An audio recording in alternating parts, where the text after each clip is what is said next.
The 5 sectors I'm betting on for the next decade of African tech. FinTech is not one of them. When people say African tech, they still mostly mean African FinTech. And I understand why. FinTech is where the biggest checks went, where the biggest exit happened, and where Paystack, Flutterwave, MoneyPoint built the names that made the global investor community pay attention. FinTech is what proved the market was real. But here is what FinTech frame misses. FinTech did not build the product category.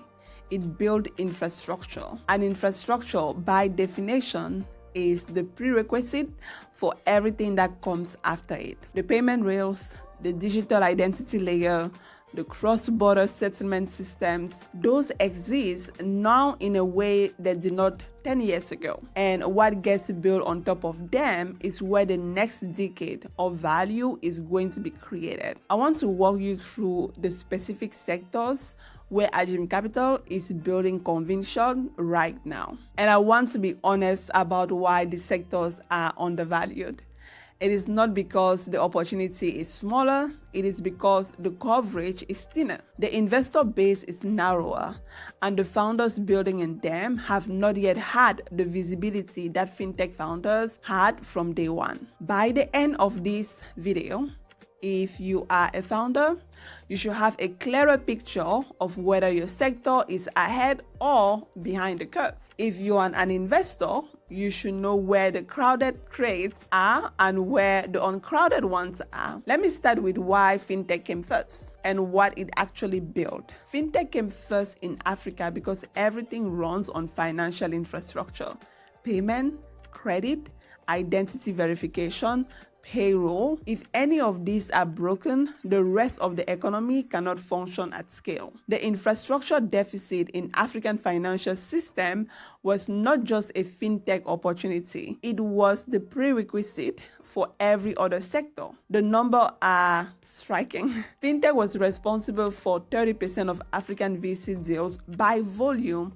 and 59% of total capital in 2024. 116 deals raising $1.4 billion. Despite a 20% global fintech funding decline, 10 African fintechs rank in the top 300 in 2025. Paystack demonstrated that African merchants could receive online payments at scale. Flutterwave, now Africa's most valuable startup, at $3 billion valuation, built cross-border payment rails. MoneyPoint took the infrastructural layer and applied it to small business banking, a company that was profitable, processing over 800 million transactions per month and reaching unicorn status without abandoning unit economics. And from the Ajim Capital portfolio, Eunice, which solved a problem I knew personally: cross-border payments for African businesses and workers, connecting the global economy. They have now processed over $1 billion in payments,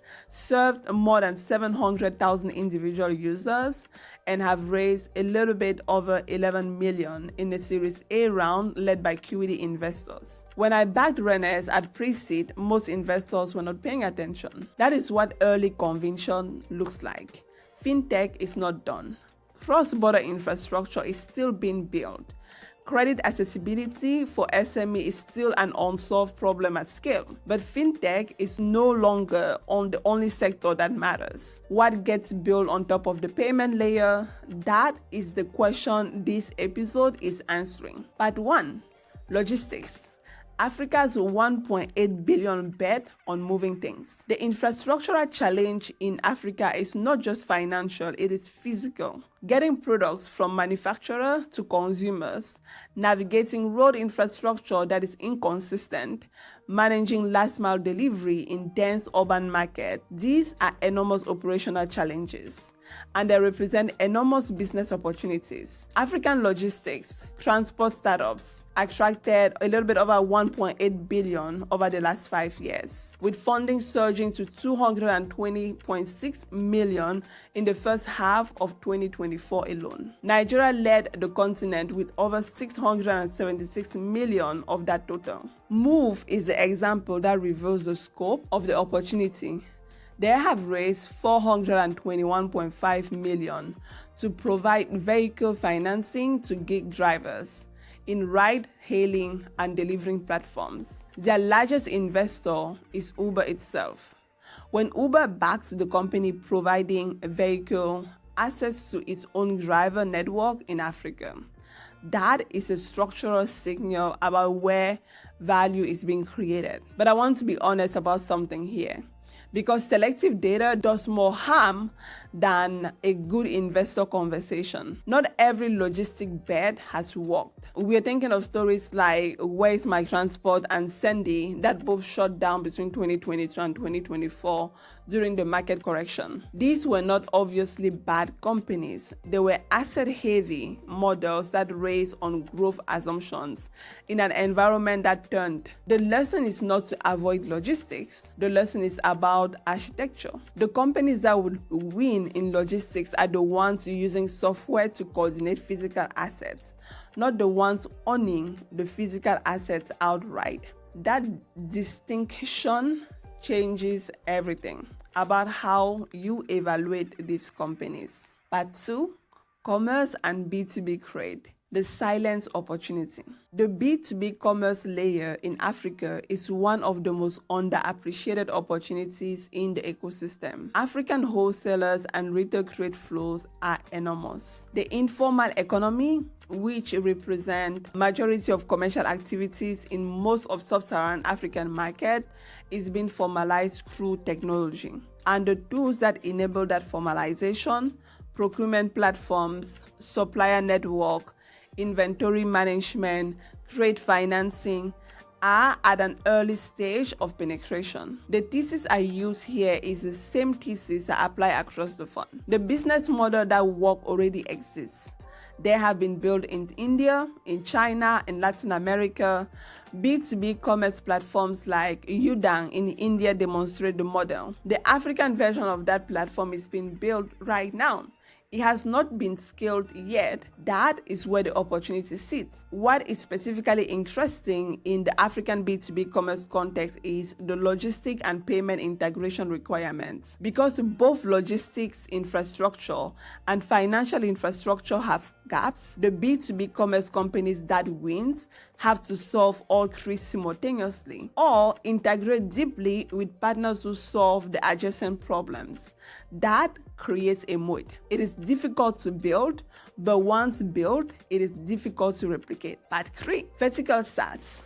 That is the infrastructure Africa is still missing. Here is a claim I want to plant in your head. The most underinvested sector in African tech right now, relative to its actual opportunity size, is vertical SaaS. Not fintech, not logistic, not AI, vertical SaaS. Across every industry in every African country. Healthcare, construction, agriculture, education, manufacturing. These are workflow problems that software can solve. The generic horizontal platforms that exist in matured markets do not translate directly. The workflow in African businesses are shaped by infrastructural constraints that global platforms were not designed to accommodate. Every industry that has been software defined in the United States over the last 20 to 30 years represents a potential company in the African market. That sounds like an exaggeration. It is not. The healthcare record space,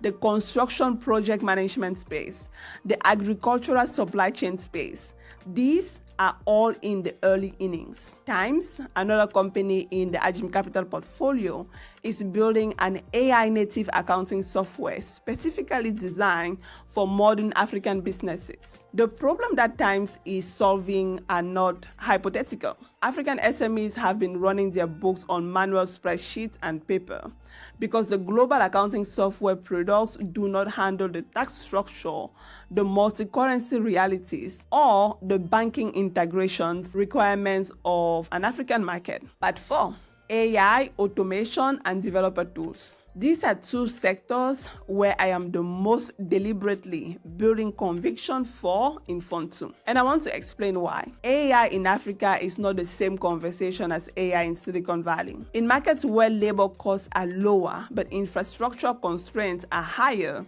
the AI applications that matters are not productivity tools being built for knowledge workers in San Francisco. The AI applications that matters in Africa are the ones that extend the capacity of systems that are already strained. Healthcare diagnosis in markets with too few doctors. Agricultural yield optimization in markets where the gap between what lands can produce and what it produces is enormous. Fraud detection in financial systems that have been attacked at scale. InstaDeep, acquired by BioNTech in 2023 for approximately $550 million, was an African-founded AI company operating at the highest level of global enterprise AI. That exit tells you that the talent is here. The question is whether the early capital will be here in time for the next company like it. Developer tools deserve a specific mention. Africa produces a growing number of highly skilled software developers. The tools that those developers need to build efficiently, API infrastructure, testing platforms, deployment tooling, represent a market that is both underserved and growing rapidly. Developer tools also have a specific distribution advantage. They travel across border more easily than consumer applications. A developer tool adopted in Lagos can be adopted in Nairobi and Accra without a market-by-market adaptation complexity. How do you think about sector diversification as a founder or as an investor? And the practical question I get from investors is, where should I be investing? The practical question from investors is, where should I concentrate? My answer to both is the same. Follow the infrastructure constraint. The sectors that will produce the most value in Africa are the ones where the gap between the existing solution and what the market needs is the largest. That gap is the business. Not because it is exciting, because it is necessary. And necessary is where the value goes. Map the infrastructure deficit. Find the sectors where the existing players are most inadequate. Build a solution that is 10 times better than what is currently available. The business models that work already exist somewhere in the world. The question is not whether they will work in Africa. The question is, where has this already worked and is Africa ready? That is the sharper question, and it is the one Ajim Capital has been built to answer. I want to hear from founders in the comments. Which sectors are you building in, and what is the infrastructure constraint you are designing around? I want to see who is already in the spaces I described in this episode. And for investors, drop the sector where you think I got the conviction level wrong, either too high or too low. The conversation in the comment is the one I actually want to have. If you are a founder in any of these sectors and you're building something post-revenue in sub-Saharan Africa, I want to see it. The application link is in the description. Next episode, the practical fundraising guide, specifically designed for founders in emerging markets who are trying to raise from a field title against them. See you next time.